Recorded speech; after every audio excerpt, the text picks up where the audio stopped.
Everyone. Today I have beautiful Ava. I'm so excited that you're here. Ava's amazing, and I can't wait for you guys to hear her story and where she's at in life. She's truly such a special person. So, Ava, can you please introduce yourself? Yes, well, Meg is awesome, and we recently met, and you are such a light and just an angel, and you exude happiness, and it was so good to get to know you, and so I'm so excited and blessed to be here. But my name's Ava Pompa. I'm still getting used to Pompa. It's been 2 years now, but it feels like yesterday. I'm 23. I basically was a virtual health consultant for a couple years for Pompa program, which is essentially helping people with chronic unexplainable illnesses. And I was a top producer. Then I went into coaching and training from there. And now I just recently had my first baby girl. So she is 7 weeks old today. So that's where I'm at right now. It's so exciting and it's so amazing to have you on and as such a new mom because I know there's probably a lot going on. So, how has it been like to be young, 23 and be married and pregnant whereas most of the other like women nowadays there's this like new societal trend where we're waiting until like our 30s to get married and we want to be older parents. So, how has that been for you? Well, it is such an interesting time because, like you said, I feel like the trend is it's later and later. Like it's more common to have kids in your 30s, where when my parents had kids, they were in their 20s. And I'd say like 20, 50 years ago, maybe more typical in your 20s.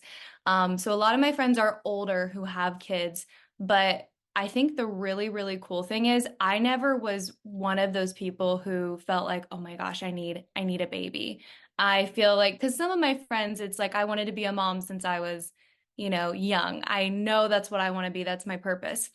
And I think it just brings so much joy and happiness to what you're already doing. And it has been the coolest journey in the entire world. And it's crazy how fast it happens where you have this like immediate love. It's so biological.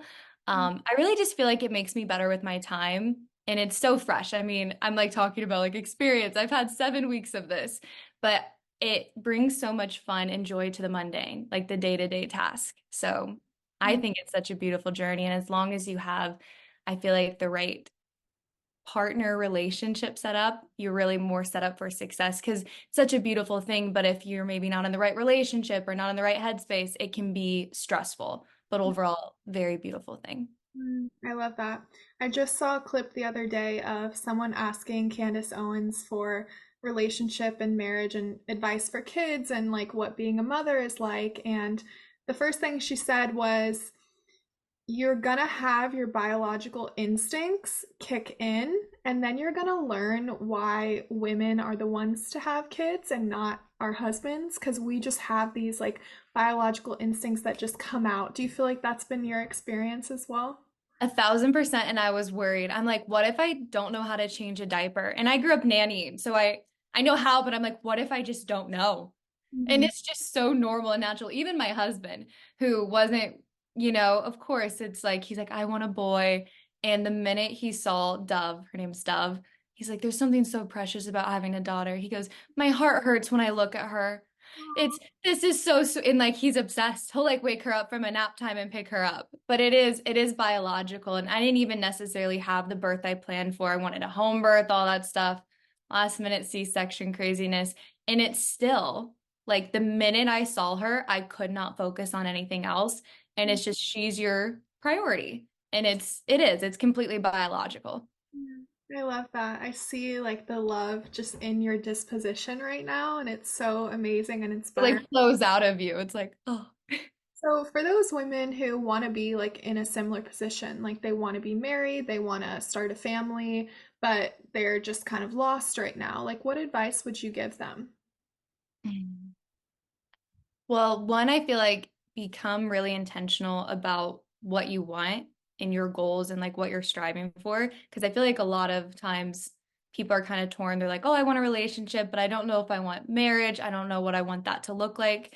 So I'd say be really intentional and do some self-reflecting on what you want and where you want to be in the next year, next 2 years, or whatever it is. And then the one thing I would say with that, what you accept is kind of what you're going to get. And so putting yourself in environments and in situations and around people where you want, maybe you look up to them or like, okay, this is a good example. Because like, let's think about it like this. If you want a husband and you want a guy who doesn't go out, if you want a guy who doesn't go out, are you going to meet him when he's going out? Probably not, unless he has a crazy come to Jesus, change his heart moment. So I'd say get in the right environments, be super intentional about what you want, and surround yourself with people who have similar desires or values. And it's kind of inevitable. And so just to be aware, because sometimes it can sneak up on us if we're like, oh, it'd be nice to be married, but we're not intentional in like putting that out there. It's like, it's probably, you're not going to get the result you're looking for. Like that, getting your energy in the right place and understanding what it really takes to have one of those relationships. So, Totally. when people are moving towards marriage in their relationship, like what kind of things do you learn about yourself? Like, is it truly, when it's the right partner for you, is it truly this mirror that's mirroring back to you all the time, like everything you need to fix and change? And like, how do you communicate that in a relationship and grow together? Like when you're in a relationship or when you're moving towards marriage? Both. Both. Okay. Moving towards marriage, I think it's kind of a scary moment for both people typically because especially in this day and age and if you're younger, it's like don't rush anything, live together, do all the things together just so you're sure. But then if you're completely in that realm, truthfully, I don't feel like there's enough motivation to get married because the only thing you have to lose now is you can lose out. Okay, let's sign this, potentially if it doesn't work out. Um, so marriage amplifies every issue you already have, truly. Like it just kind of brings it to the surface because now you're joined lives. But it can also be the most beautiful and healing like situation because it's a lifelong commitment. You have your partner. Like some of the most successful business owners, CEOs, they're married, they have kids, they have stability, all of that stuff. So I think, was your question mirroring each other, or what was the question again? Just when you're in a relationship, is it true what people say about them mirroring back to you all the things that you need to fix and work on, and like Yeah. how have you grown together? Yeah. Well, yeah, it brings out, I think it brings a certain level of comfortability to each of you. So anything you're probably dealing with prior, you're like, okay, we're here. We're here for life. It brings it to the surface. And so you definitely see that and get to have those hard conversations. But I think marriage as a whole, what I wasn't expecting, it's all about selflessness. Like you're supposed to even biblically die to yourself. It's Mm, about serving the other person. And so much in today's day and age, it's about, okay, 50-50 down the middle. You're going to have to help out. Like even having a baby, it's like Daniel's working full time. He's doing his thing. I'm getting to stay home right now and be hands on. Is he getting up at every single night feeding? No. Can he breastfeed her? No. Like it just doesn't make sense. So I think it's you guys both bringing 100% in, but that might look different. It doesn't have to be completely split down the middle. Like you're 100% and his 100%. You're a team. You have different strengths. You're bringing different things to the table. mm, I'm not grinding and going on all these like mm, business trips and trying to figure it out. So I think it's really about selflessness and then both bringing 100% and being okay with realizing it looks different. Because mm. truthfully, like that doesn't appeal to me what he's doing. And I don't think it would appeal to him to serve in my spot. But because we're both bringing different, like we're contributing different things, it creates a really beautiful environment. I love that. And I truly love that and understand what you're saying. Why do you think that that's not an accepted idea these days? Why is it so hard for some people to realize that and commit to that themselves? I think it's just the society and the culture that we're in. It's kind of like the feminist movement where of course, men and women are equal in their value. That's even biblical, 100%. But there are different strengths. And so the lie that we've kind of been told and fed is you can do it all. You've got this. Go work your 9 to 5, take care of your baby, take care of your home, take care of like, that sounds exhausting. Right? That doesn't really sound super appealing. And it's, if that is something on your heart and you truly want to do that and you're looking at it, great, 100%, no issue, nothing wrong with that. but biologically, that's not really how things were previously. And then that's kind of like the pressure, like you can have it all, you can do it all. You don't need a man. But sometimes, I mean, it's nice to be provided for and have that security and feel like you can raise your family in a safe, secure environment. So I think a lot of times it's kind of what we're being told externally. And again, you just have to be able to reflect and just, is this what I truly want? Because it doesn't have to be that way. Yeah. I was watching Jordan Peterson's series on marriage, and it was so good, and it kind of touches on what you were saying.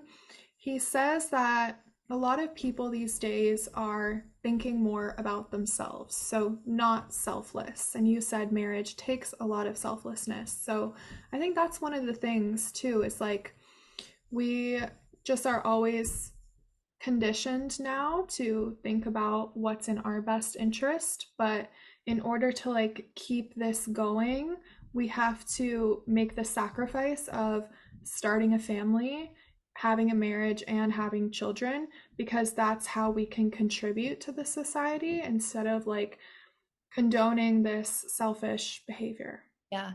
And it helps you grow. It makes you better, right? You don't become like think of it like a workout. There's no pain, no gain, as silly as that sounds. So it stretches you, it refines you. I think it makes you use your time better. You're more like you're connecting on a deeper level. It really does bring so much joy to like the little things. Like we'll take her to a coffee shop. We're like, oh my gosh, she smiled. Look at that. And it's like such a silly small thing, but it brings so much joy and happiness. And then also you made me think of this, Meg. I saw a statistic today and it rocked my world. So, right, 50% of marriages in this day and age, I think that's also what scares people. It ends in divorce. And so, where did I see this? Okay, wait, I'm gonna look it up. Okay, so only 11% of couples pray together on a daily basis, and it was the National Association of Marriage Enhancement showed the divorce rate among couples who prayed together, like regularly, like daily, like made an intention, was less than 1%. Wow, that's insane. That's a big drop. That really does show you like God's influence on things and God's hand over situations. That's so beautiful. Totally. And it changes the way I think you look at situations because so much in this, okay, go online and you can connect with this person. Like the girls are thrown in your face. So unless I think you have to be intentional. You have to be intentional on being focused on building your marriage and staying away from the distractions and things that can kind of take things off course. Because if you're not intentional, it's inevitably going to happen in this day and age. And so Mhm. that was just something when you were talking about that, I think that really will help keep you focused, not only in cultivating an amazing marriage and relationship and family, but also success in your business. The people that you see at the top, like they're structured. They have a good wife holding it down. It really is I don't want to say a flex because that sounds silly, but I think it's a flex. Like, I think it's a good thing. Yes, I agree 100%. You need that woman, you need that man, and we're better together for sure. Yes. So, switching gears a little bit now, I'm sure you get this question a lot, but I want to ask you about your health journey. Yes. I'm like, it's loaded.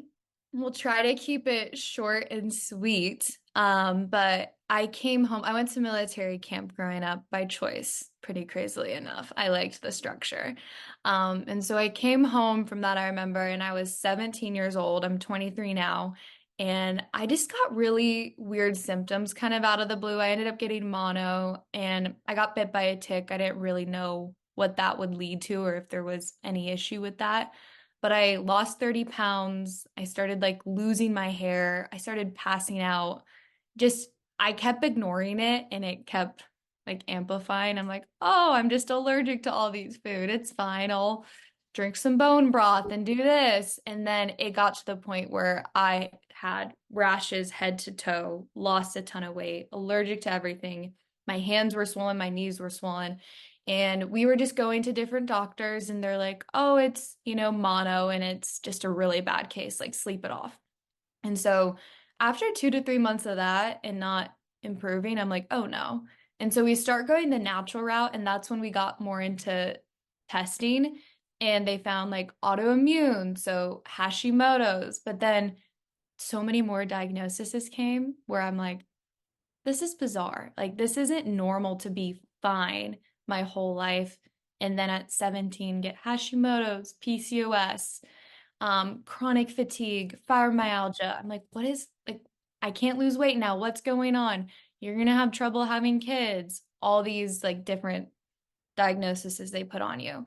And so I just wanted to heal. I wanted to get better. And eventually I found Dr. Pompa, which was my name originally wasn't Pompa, by the way. It was Young. It's a long story on how that happened.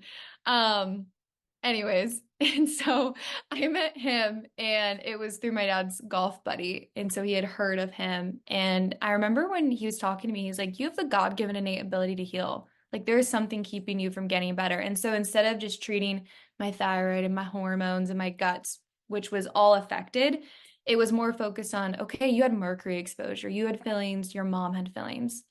Let's check your environment. Let's make sure there's not any mold. Cavitations, root canals, all those things were hidden infections that can bring down the immune system in the body. And so his approach was more so, let's not treat it. Let's have your body create a hospitable environment for healing because you can turn that gene off. And that's really when I got off the medications. I started losing weight. I started like looking like myself again. I'll send you a photo. Did I show you in person when we hung out? think I've seen some ads. Oh man, they're like using that now. Yeah.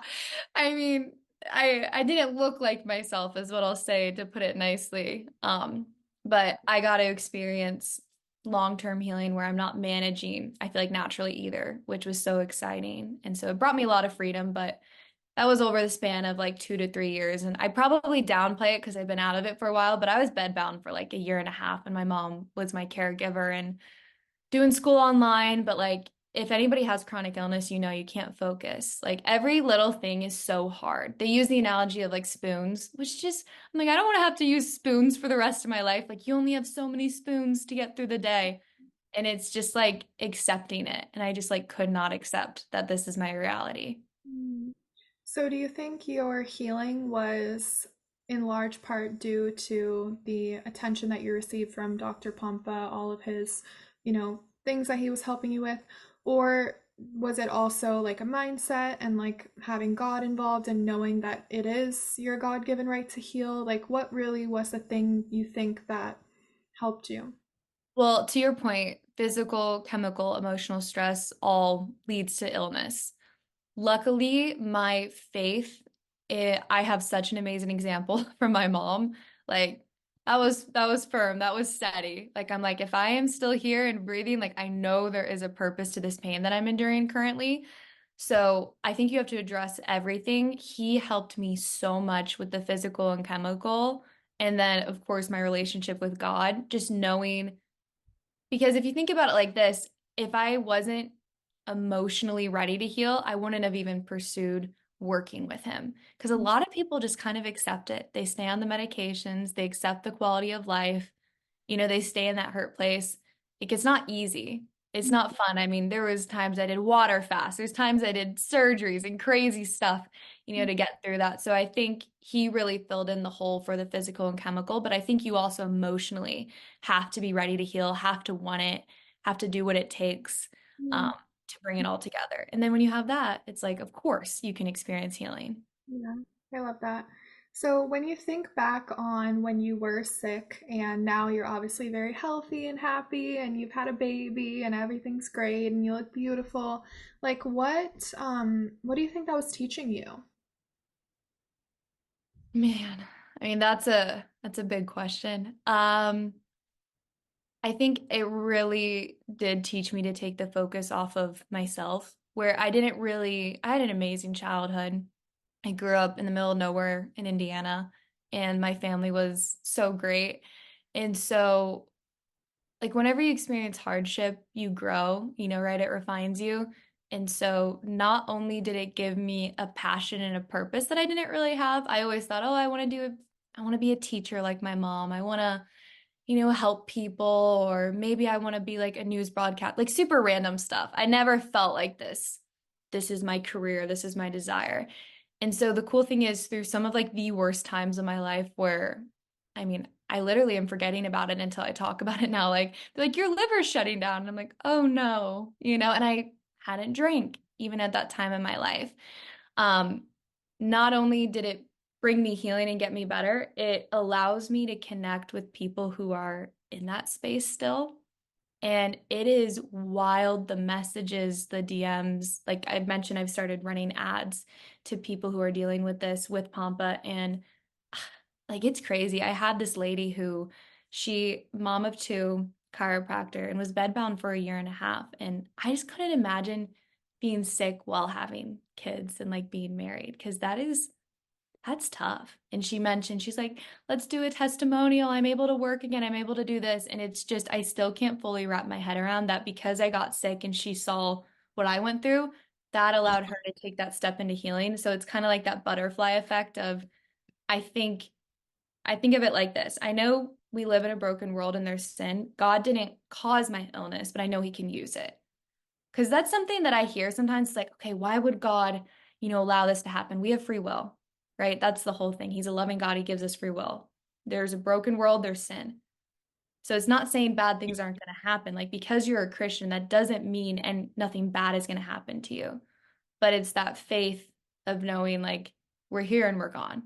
I know what this is all about. And so I know God though can use my craziness in a terrible situation for his good. And I'm seeing that. So I think that's the purpose. Yeah, that's so great. And it is such an inspirational story. And I have a client right now who has a chronic illness and she deals with it every day and it's hard on her. So, what advice would you give people who are still sick to help them move forward? I think the biggest thing is kind of what you hit on, the emotional, because I know we deal with the sickest of the sick, people who have gone everywhere, tried everything. And there's almost this like, you've been burned before mindset. Cause like, I get it. I went to 20 plus doctors, specialists, spent a ton of money, dropped a ton of money we didn't have. So I think getting the emotional in check as best as you can, because when you're hurting, it's really, really hard. And looking for the answers in the sense of if you can understand why you're not better and what's been missed and prioritize healing and say, okay, I'm ready to heal. I know this isn't going to be easy, and I'm going to do what it takes to get my life back. It's like the answers are out there. I'd personally say watch the webinar, but I would say to kind of look internally and make sure you're ready for that healing. Because some people, it's like, yeah, I'd love to get better, but they're not really willing to make the changes and do what it takes because it's a two-way street. It's not like a magic pill or something you can just take. That's great advice. So, last question. We're going to have a little fun with this. What are some of your favorite non toxic makeup, skincare, hair care, supplements, all the above? Up of all that, okay, well, I'm obsessed right now. Did I get a make it for you? Did I not get to? Did I make you mushroom coffee? No, I didn't have any. I'm a terrible host. Okay, well, next time you're here or you're in Washington, correct? Okay. If I come there, then we're gonna do mushroom coffee because that's like my thing right now is mold free, not only mold free, but the mushroom because it stops the cortisol spike. And Mhm. so it's more of that relaxed, just fresh energy throughout the day. And I'll put a little like homemade vanilla bean, I'll froth almond milk, and I'll get it really, really like frothy with a little bit of stevia, and I'll make a mushroom latte. That's And so it is so good. Yeah, we need to try that as soon as possible. You're like, wait, come here now. I'll just send you some. Send me your address. It's so good. Awesome. I'm excited for that. But makeup and skincare, I'd say I'm really into like all the clean stuff just because there's so much. I think it's in Europe, they ban like 1,400, I don't want to say, I guess, ingredients in makeup and skincare. And in the US, they ban like 15. Mhm. So all Mhm. of that can lead to like cancer or hormone issues. And so many of those things are prevalent. I know it's not the only issue, but it definitely adds to it. And so Lawless is a really great brand. It's clean, non-toxic, non-pore clogging, which that is something I didn't really know too much about is even if you go for the clean skincare, a lot of it will have coconut oil and stuff, and that can break you out and clog your pores. So Lawless and then Clearstem is like my absolute favorite for skincare. So those are the two best in my opinion. The supplement they have that like clears your hormonal acne or something. Have you tried that? I mean, you don't have any acne, but do you think that that would work? I think you should always like test, not guess, but it works stereotypically for the main issues. You can't use it when you're pregnant or breastfeeding because it has different things in it. But a lot of women struggle with high estrogen because their liver's overburdened and their gut's overburdened, or they're taking birth control, or they're all, I mean, there's so many different things. They're not going to the bathroom enough. That can create the issue. And basically, the supplement has DIM to help process excess estrogen, as well as like milk thistle for the liver, turmeric for inflammation, glutathione for help detoxing. So it's a really great supplement because, to your point, you can only do so much externally when internally you're a mess. Yeah. Because it's like I had the worst skin of my life when I was sick, and I always had good skin growing up. But until I got healthy, I mean, you can try all the washes and stuff. It's not going to do what you need it to. Yes, very true. So, where can people connect with you? Where can people find Pompa program?